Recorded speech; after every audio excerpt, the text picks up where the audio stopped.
so doth Marcus, my son. First Peter chapter 5 and verse 13.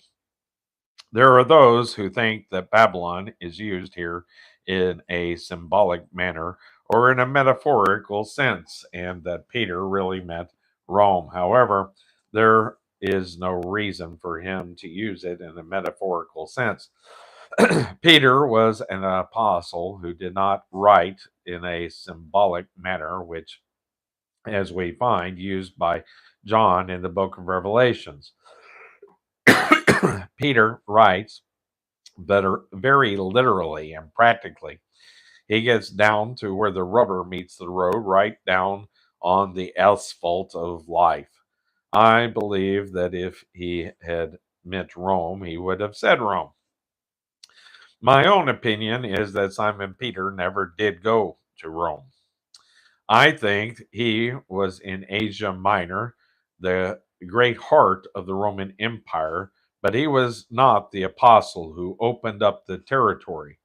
I think he followed Paul. Paul would not have gone to Rome if Peter had already been in Rome preaching the gospel there, because Paul made it very clear that he went into places where the gospel had not been preached before. Since Rome was on Paul's itinerary, it seems obvious that Paul, not Peter, founded the church at Rome. Let me repeat that again. Since Rome was on Paul's itinerary, it seems obvious that Paul, not Peter, founded the church at Rome. Since another very valid argument to indicate that Peter was in Babylon rather than in Rome is based on the list of places which he addresses to the strangers scattered throughout Pontius and Galatia, Cappadocia, Asia, and Bithynia. First Peter chapter 1 and verse 1. All these places are in Asia Minor, the area which is called Turkey today.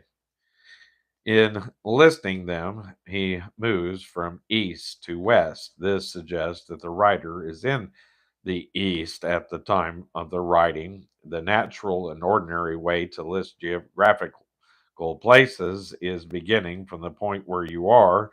When I am in California, I talk about going east. I would say that I am going through Arizona, Texas, and finally New York. It is normal to begin where I am and to name the places in sequence. Since Peter lists the places from east to west, it would seem logical that he was in literal Babylon. After the Babylonian captivity, only a very small group of Jews returned to their land. Actually, there were fewer than 60,000. There was still a great colony of Jews in Babylon. Additional Jews had fled to Babylon when several persecutions began under Claudius in Rome. We know, for example, that Priscilla and Aquila fled to Corinth from Rome. Many others fled to Babylon. There was persecution both of Christians and of Jews, since we know that the ministry of Peter was primarily to the Jews. It seems most logical that he ministered to Jewish colonies in Asia Minor. The practicality, the particularly in particularly in Babylon.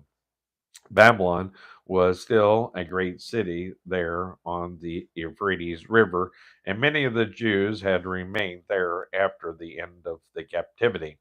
In spite of the fact that Papias mentioned the death of Peter as occurring in Rome, there is no substantial historical basis for this supposition. I see no reason to discount the fact that Simon Peter was the apostle to those of the nation of Israel who were scattered abroad.